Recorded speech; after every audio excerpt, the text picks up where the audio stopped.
Look, I need to tell someone this whole crazy story because honestly, I'm still trying to figure out how everything went so sideways. I'm Samantha. I'm 25, and let me just say up front, I think I dodged a bullet with my ex Anthony, even though everyone keeps acting like I'm the villain here. We were together for 3.5 years, and Anthony was always super controlling about money. Like, yeah, he made decent money at his job, and I worked in customer service, but the way he acted like he was my personal financial advisor really got under my skin.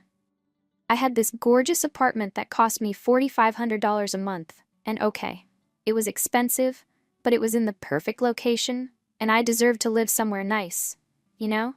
But Anthony kept going on about how I was living beyond my means and how my credit cards were out of control.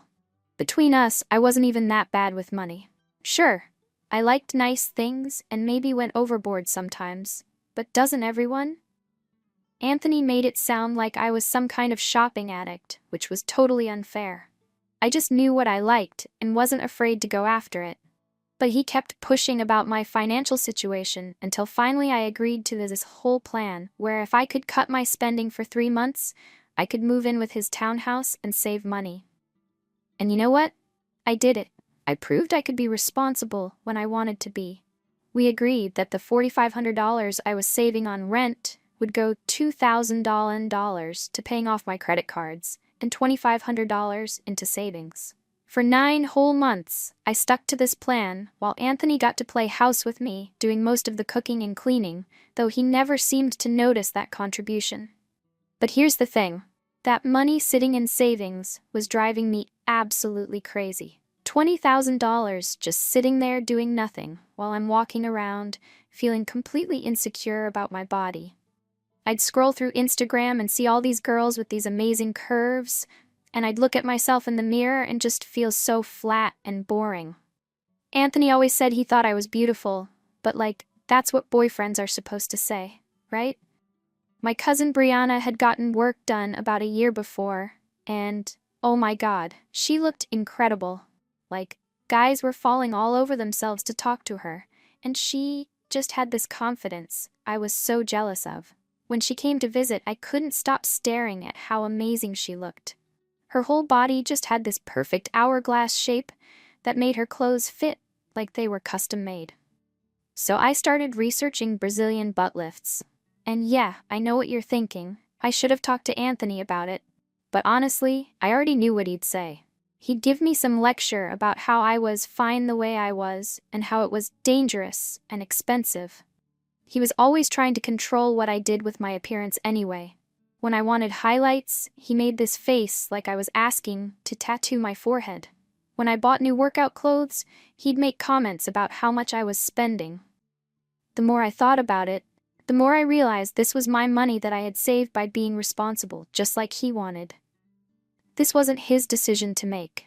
I was 25 years old, and if I wanted to invest in myself and my confidence, that was my choice. And honestly, I knew that once Anthony saw the results, he'd be thanking me.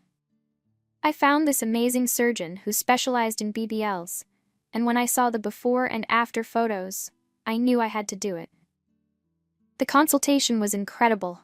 The surgeon showed me exactly what my body could look like, and for the first time in years, I felt excited about my appearance. The procedure would cost about $18,000, which seemed like a lot. But when I thought about how much confidence it would give me, it felt like the best investment I could make. The only problem was Anthony.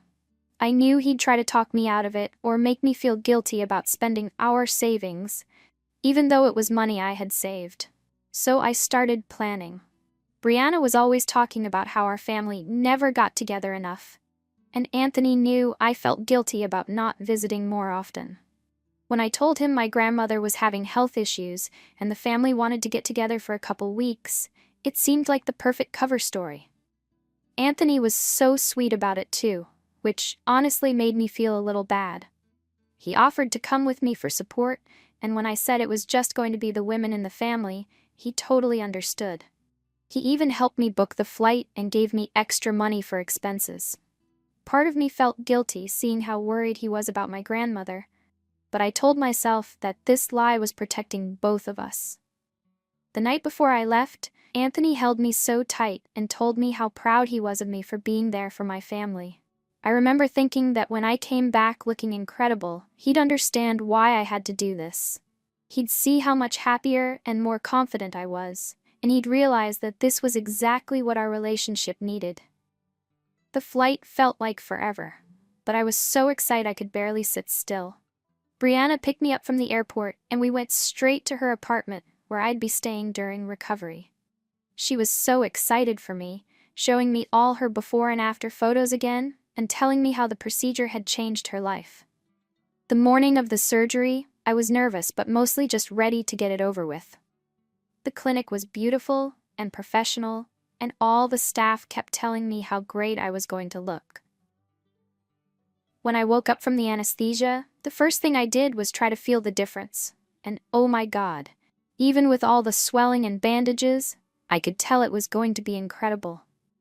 But recovery was way harder than I expected. I couldn't sit normally for weeks, and sleeping was almost impossible because I had to stay on my stomach or side. The hardest part was not being able to tell Anthony what was really happening when he'd call to check on me. He'd text me every morning asking how grandmother was doing, and I'd have to make up these elaborate stories about family dinners and doctor visits. About a week into recovery, there were some complications. Nothing dangerous, but the swelling wasn't going down as fast as it should have, and one side was healing differently than the other. I had to go back for a minor follow-up procedure, which meant extending my trip by another week. When I called Anthony to tell him I needed to stay longer because grandmother was having more issues, I could hear the concern in his voice. I had to come up with reasons why him being there wouldn't be helpful. That grandmother was too weak for visitors she didn't know well, that the family was trying to keep things quiet. Anthony accepted all of this because he's actually a really caring person, which made me feel terrible. But I kept reminding myself that I was doing this for both of us. During those extra days of recovery, I started getting really excited about the reveal. I'd practiced different ways to show Anthony the changes. Should I surprise him when he picked me up from the airport, or wait until we got home? I was like a kid planning the best surprise ever. Brianna kept telling me how lucky Anthony was and how amazing I looked. By the time I was cleared to travel home, I felt like a completely different person. More confident, more beautiful, more worthy of attention and respect. I couldn't wait for Anthony to meet the new me. But when Anthony picked me up from the airport, something felt off immediately. He hugged me, but it wasn't the same enthusiastic welcome I was expecting. He seemed distant, almost cold, and when I tried to press myself against him so he could feel the difference in my body, he barely seemed to notice. The car ride home was so uncomfortable. I kept trying to steer the conversation toward how good I looked, but Anthony wasn't taking the bait. When we got to the house, Anthony didn't even help me with my bags. He just walked inside and sat down at the kitchen table with his laptop open. There were papers spread everywhere, bank statements, printed emails, even screenshots from social media. My heart started beating so fast I thought I might pass out. That's when Anthony looked up at me with this expression I'll never forget. It wasn't anger exactly. It was more like disappointment mixed with disgust. He asked me how my grandmother was doing, and when I started to answer, he cut me off and asked if I meant my grandmother who died 3 years ago, or some other grandmother I'd never mentioned before. I felt like the floor had disappeared under my feet. How did he know? I tried to laugh it off, but he just shook his head and started reading from his laptop. Apparently, he'd called my mom to ask about sending flowers for grandmother, and my mom had no idea what he was talking about. Then he'd called Brianna's mom, who also had no clue about any sick grandmother. But that wasn't even the worst part. Anthony had been tracking our joint bank account, and he knew exactly when and where I'd withdrawn the money. He had the receipt from the plastic surgery clinic. He had screenshots of Brianna's Instagram stories from the recovery house. He even had photos of me that Brianna had posted and then deleted. I was so shocked that anyone had been paying that much attention to my business. I started getting defensive, asking him why he'd been stalking my social media and calling my family behind my back. Didn't he trust me at all? Why was he acting like some kind of controlling psycho? Anthony just sat there letting me rant, and then he said the thing that really made me mad. He said he was disappointed that I'd chosen to lie instead of having an adult conversation about what I wanted to do. He said the money wasn't even the biggest issue. It was the fact that I'd looked him in the eye for 3 weeks and lied about where I was and what I was doing.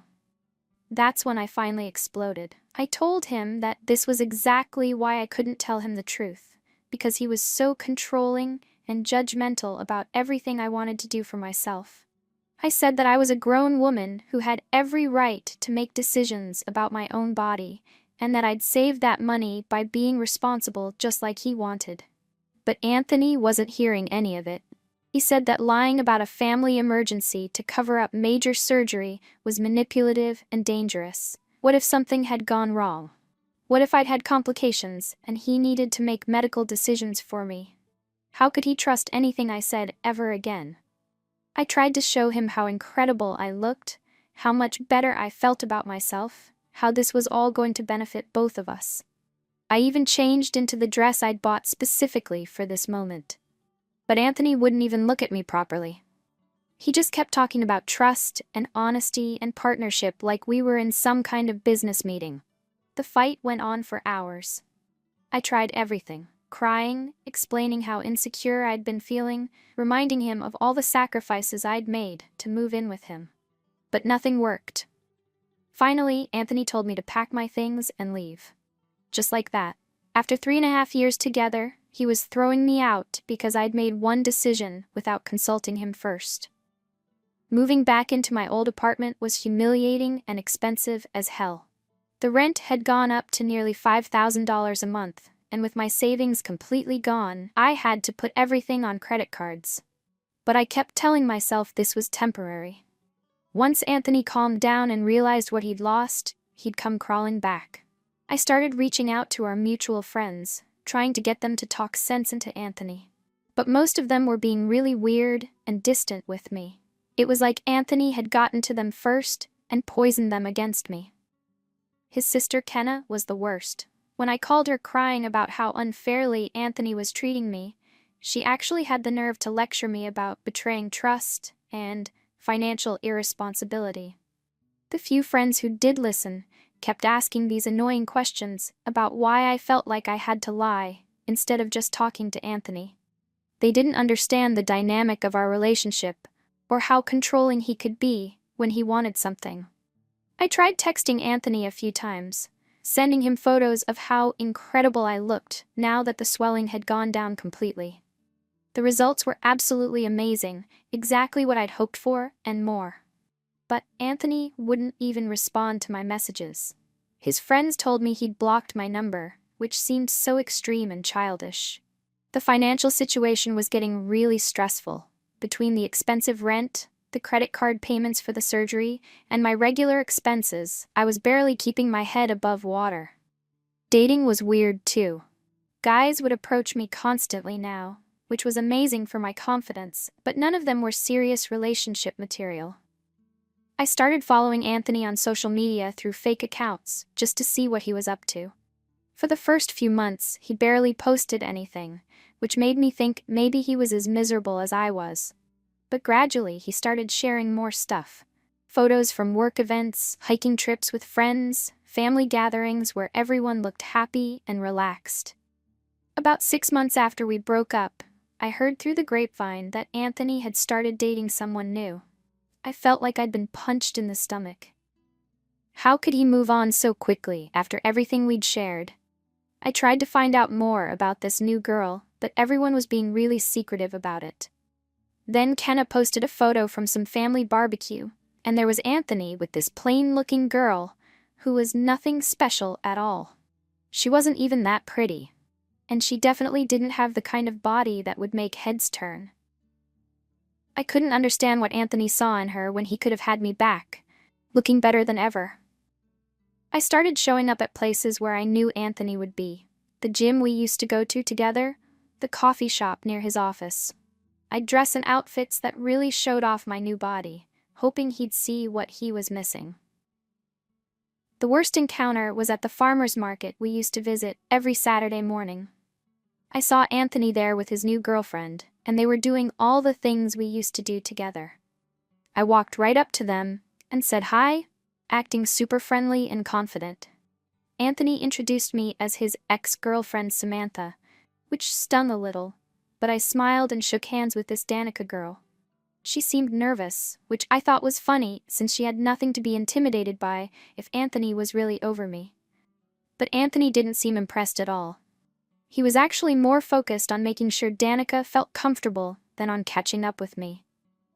It was like our entire history together meant nothing to him anymore.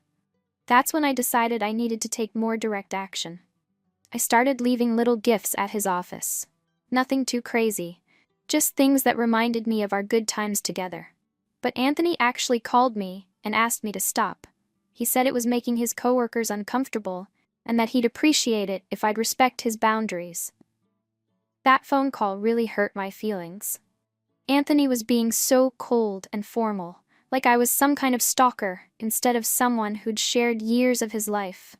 He said that our relationship had been unhealthy in ways he was only now recognizing, and that he needed space to continue growing as a person. What was that supposed to mean? I'd been nothing but supportive and loving throughout our entire relationship. Around the 1-year mark after our breakup, I found out that Anthony had gotten another promotion at work. Here I was struggling to keep my head above water financially, and Anthony was thriving professionally.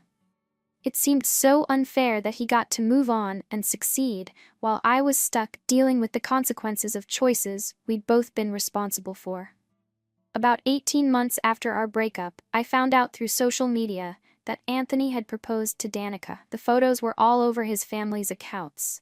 A beautiful ring, a romantic proposal story, everyone commenting about how perfect they were together. I felt like I'd been punched in the stomach. How could he be ready for marriage with someone he'd only been dating for a year when he'd never even brought up the idea with me? The engagement announcement was what finally made me realize that Anthony wasn't coming back. He had genuinely moved on with someone else and built a completely new life without me. All the time I'd spent hoping and waiting had been wasted. That realization sent me into a really dark spiral. I started drinking more, spending money I didn't have, and making increasingly bad decisions with men who clearly didn't respect me. My job performance started suffering because I was constantly distracted and exhausted. The credit card debt had become completely unmanageable. About 2 years after the breakup, I had to move back in with my parents because I couldn't afford my apartment anymore. Being 27 years old and living in my childhood bedroom was humiliating, especially when my mom kept making comments about my poor choices. Most apartments required income that was 3 times the rent, and with my damaged credit, I needed huge security deposits I couldn't come up with. The worst part was seeing Anthony's continued success on social media.